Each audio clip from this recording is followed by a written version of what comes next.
tignan din natin yung punto ng mga negosyante lalo na hindi naman malalaking mga businesses. Mm. Na small, 'di ba, small entrepreneurs, hindi rin naman nila talaga kakayanin na taasan na lang ng gano'n-gano'n yung mga sweldo ng empleyado. Possible ba na eto minimum wage, okey sasagutin ng empleyado, pero para mapunan yung kulang para maging actual living wage, manggagaling na yun sa gobyerno. Meron bang gano'ng setup, yung half-half ba? Um, Hati-hati?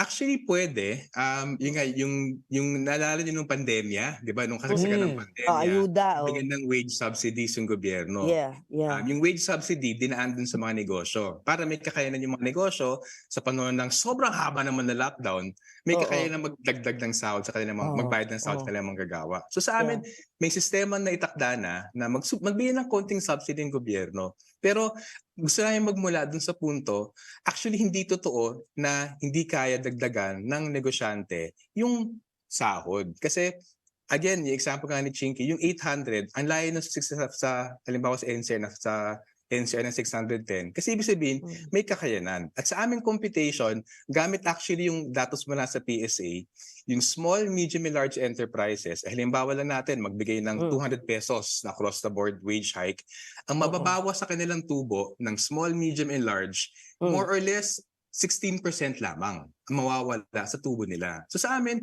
magbahagi lang yon ng tubo mo na Yeah, actually naglikha naman ng tubo na yun yung pagtrabaho ng manggagawa, eh. So kung ituring mm, sana ng negosyante na katuwang yung manggagawa, hindi kalakal, mas mm, humane ang turing niya sa kanya. Ang mahihirapan lang mm. talaga, aminado naman, yung mga micro enterprises. Pero Yun, yung micro micro. enterprises, bagamat marami sila, dahil Oo, micro sila, kaunti lang actually yung manggagawa sa micro enterprise kumpara dun sa small, medium, large. At kung oo. doon kailangan ng tulong, pwede magbigay ng wage subsidies yung gobyerno. Yun nga, sa aming estimate, example lang, kung doon sa ₱150 na nakasalang sa Senado ngayon, ₱32 billion lamang ang kailangan ilabas para mabigyan ng ₱150 across the board, minimum wage hike, ang lahat ng micro enterprises. So, yun Grabe nga, 'no?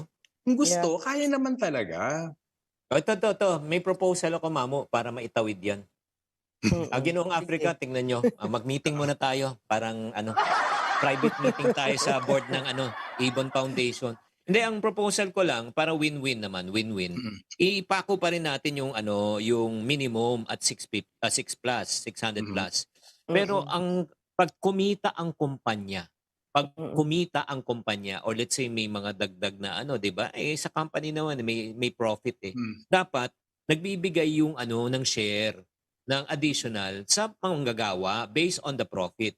Para kunyari, just in case, hirap din ng kumpanya at minimum lang. Hindi siya malulugi at 800 or pataas. What do you think?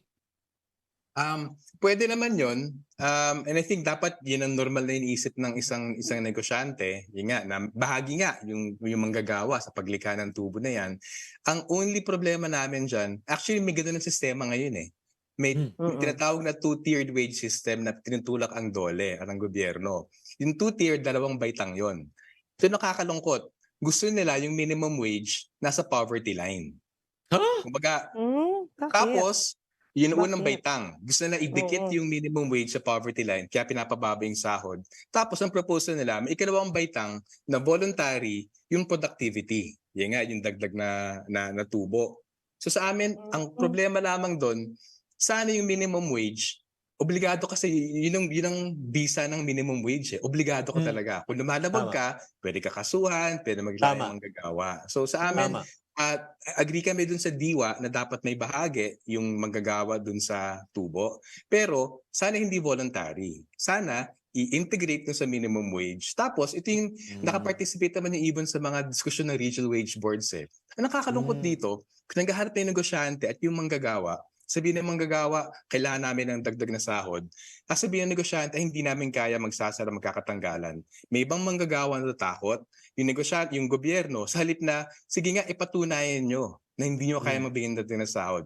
Hindi pinapakita yung financial statements. So sa amin, medyo may sabit do'n, 'di ba? Kung ang punto ng regional wage board, magsama ang gobyerno, manggagawa at yung, negosyante, mm, magharapan, ano bang kakayanan magdagdag ng sahod, tinatago ng negosyante, eh. At yun nga, kung tinatago ng negosyante, sana gawin ng gobyerno, "Uy, labas mo naman. Patunayan nyo Mm. na malulugi kayo. Pero hindi niya Oo. walang ganun takbo ang yung diskusyon eh. Para ay oo nga no, sige.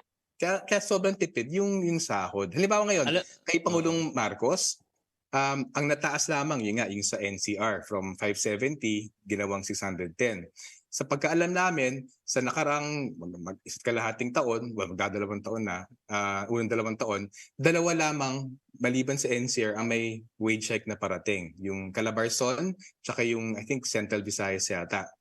So, paano yung ibang mga rehiyon na hindi bibigyan ng aumento? So, ang liit na ng aumento, tapos ilang rehiyon lamang dun sa 15 rehiyon ng Pilipinas. Ay, huling komentaryo ko na lang tapos hindi na ako magsasalita. Alam mo ba, Mamu, at saka mga kabadgetarian at Ginoong Africa, tuwing may nami-meet ako na isang milyonaryo at bilyonaryo na negosyante, tuwing nagkikita kami, Mamu, ang unang Mm. tanong ko sa kanya, kamusta negosyo? Ito sagot sa akin, sama. Ito in Chinese, Chinese. Chinpai, chinpai. Oo, chinpai, chinpai. Pero alam mo every time nagkikita kami, 10 taon na kami nagkikita, yun pa rin ang sagot. Sabi ko, bukas ka pa? Ha? Sabi ko, kung nalulugi ka, sara mo na. Oh, kakainis.